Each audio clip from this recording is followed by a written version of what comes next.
Hello there, and welcome back to another video. Today I'm going to be doing one of my favorite activities in the whole wide world, and that's the topic of today's video, and that is redrawing old art.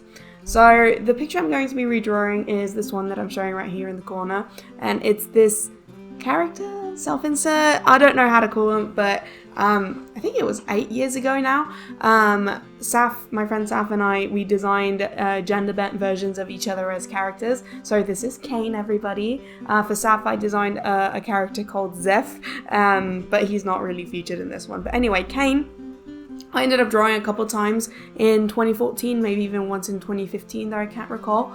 And I distinctly remember using this image of Kane that I'm redrawing as my like profile picture slash kind of like, it was called the DaVinci back in the day, where it wasn't your icon in your little bubble, but it was when you went to a person's profile, like big on the homepage and stuff like that. So I was using this illustration as my DaVinci for almost a year, I think. And I don't know, I just found it really interesting. I was really proud of this illustration at the time, and I still think it holds up in a lot of ways. I feel like the colors are really well done. The shading was quite interesting, and even the hair, like I'm always amazed that I had the patience to draw hair like that back in the day. I don't know if you could really see it to the scale that I've put it into the video, but it's like got all of these individual strands, and at the end of the video you'll see it a little bit more close up.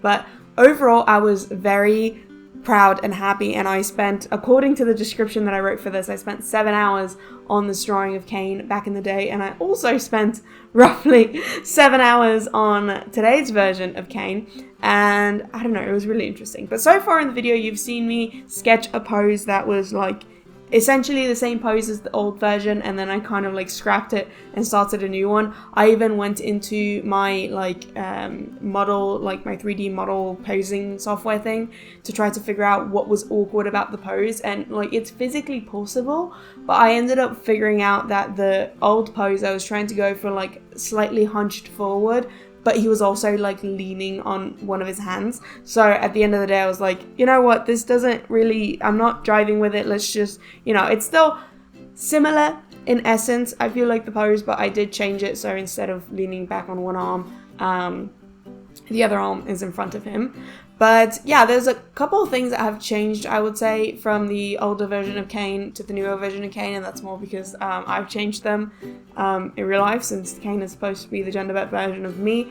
I've grown him up a little bit, I guess. I mean, I don't think I was drawing Kane as like particularly young in the older versions. I mean, at that point I was a teenager and now I'm not, but I did kind of change the glasses frame. I styled his hair a bit different. It's a lot more curly now, as you can see, because back when Kane originally was drawn, I knew that I had textured hair, but it was just frizz for the most part. Well, now I've kind of like learned how to let it air dry to a point where I usually get quite a few curls coming out, so that's what, and even like my brother's hair, so I have an older brother, my brother's hair, when it's like mid-length and I, you know, do what I'm meant to do, he doesn't usually do this, but I can get this sort of texture to appear on my brother's hair, so I feel like it's totally feasible.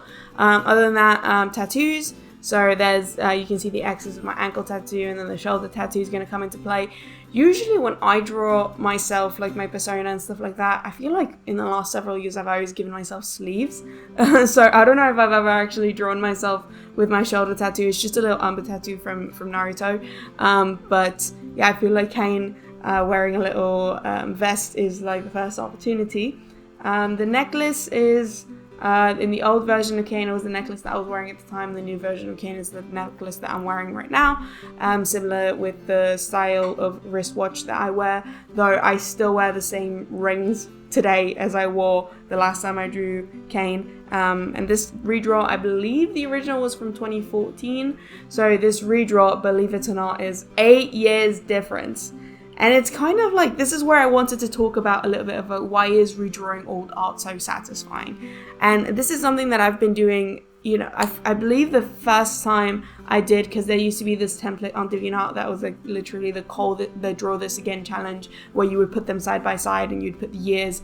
I believe the first time I did this was, you know, from 2010 to 2012. Or something to that effect. And I mean, the jump in progress was huge. It was enormous. And that's why I kind of felt so satisfied. It's like, you can't really you do have an advantage of like redrawing something versus drawing it for the first time, because you're kind of referencing something and literally the only thing you can do is kind of tweak it in a way that you feel better about. But at the same time, like, despite the bias, it's still, I feel like, a really good way to showcase to yourself how your skills have changed over time and how they've maybe improved. And, you know, when I first started doing these draw again challenges, they just really kind of showed me my growth, and over time I've kind of done a bit less of them, or when I do, I pick stuff that's really old, because it was one thing like back in the day when I would like redraw something a year after I'd originally drawn it, 2 years after I'd originally drawn it, but nowadays it's kind of like I don't feel as compelled to redraw stuff that's just a year or two old in a way. I don't know, it's different, because I feel like even though I continue to feel like I'm improving in my art abilities, there comes to a point where, you know, it's not as visible if I'm kind of drawing the same subject matter, if that makes sense. Because like I noticed that a lot of the things that I've improved in lately in the last couple of years is in either detail work or backgrounds, or making compositions more dynamic, kind of like pulling the eye to attention. And if I want to like preserve the idea of like the draw this again, I also like, I have a thing for making it kind of faithful. So you even saw me kind of struggling. I wanted to make it the exact same pose, but with a bit better anatomy, because I know anatomy now, and I was like kind of reluctant to end up changing one of his arms. It ended up serving the piece better, but like I don't know, I didn't, it's spoiler alert for the final result, I didn't really change the background that much. I've redrawn it faithfully, but at the same time I feel really satisfied with the growth. But it's also like, this is 8 years of growth.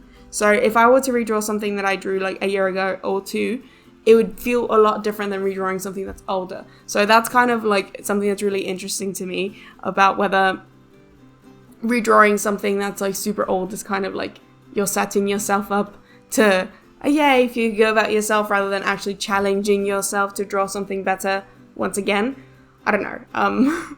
But I do really like doing redraws, and it's kind of crazy to me that like 8 years ago, I remember doing this illustration, and I mean, obviously I referenced the description that I wrote when I posted it on DeviantArt.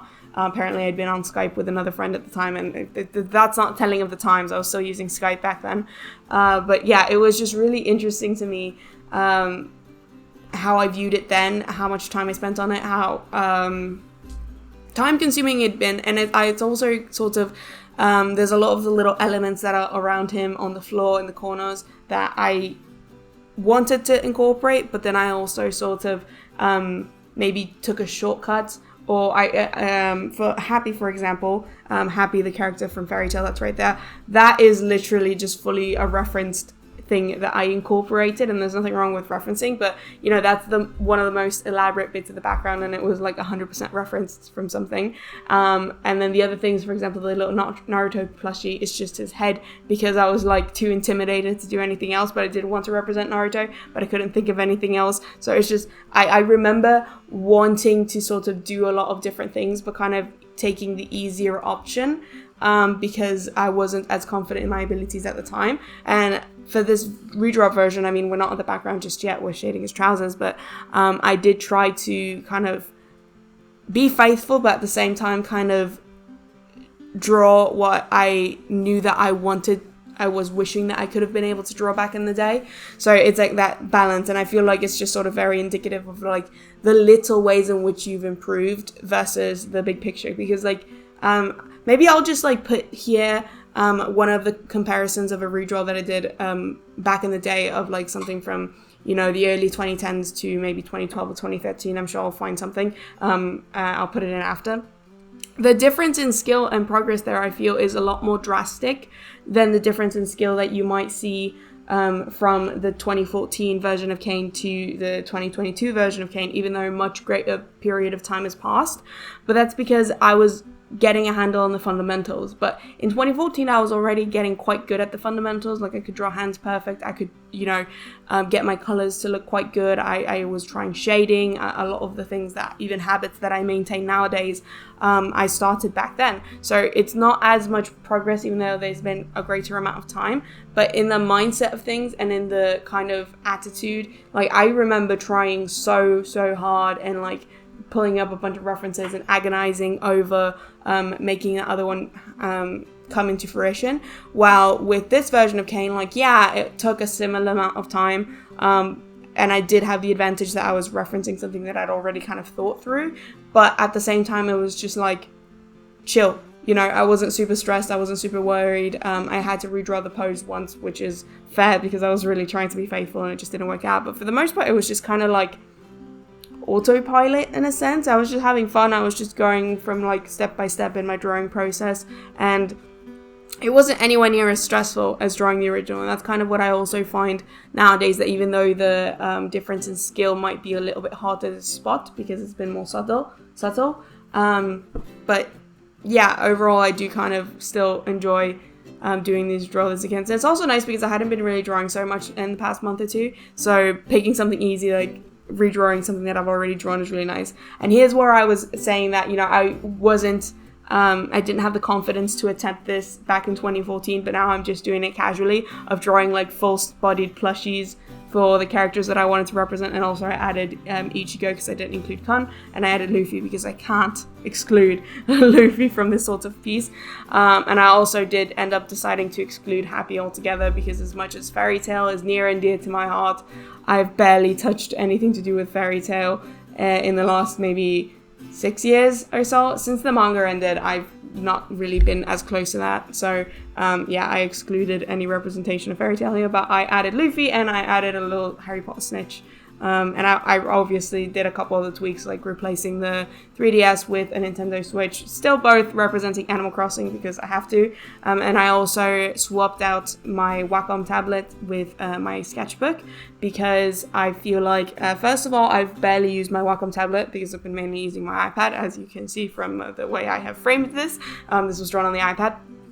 But I've also sort of, I don't know, I've just not been using the Wacom so much. But at the same time, since 2014, this is one of the biggest things, and this is where I do see like a huge jump in my skills. I've picked up sketching in sketchbooks a lot more, where I filled in maybe like 2 sketchbooks in my entire life before 2014. Since 2014, I have filled in another 12. So I think swapping out the Wacom with a sketchbook, which right now you're seeing me add a little details. Let me know in the comments if you can spot who it is that I drew there. It's not that hard, but I'd still feel satisfied if you made it all the way through the video. But yeah, and then another replacement, instead of drawing earphones connected to the phone, because my phone doesn't take earphones anyway, I drew little Alexa. No, I'm not talking to you.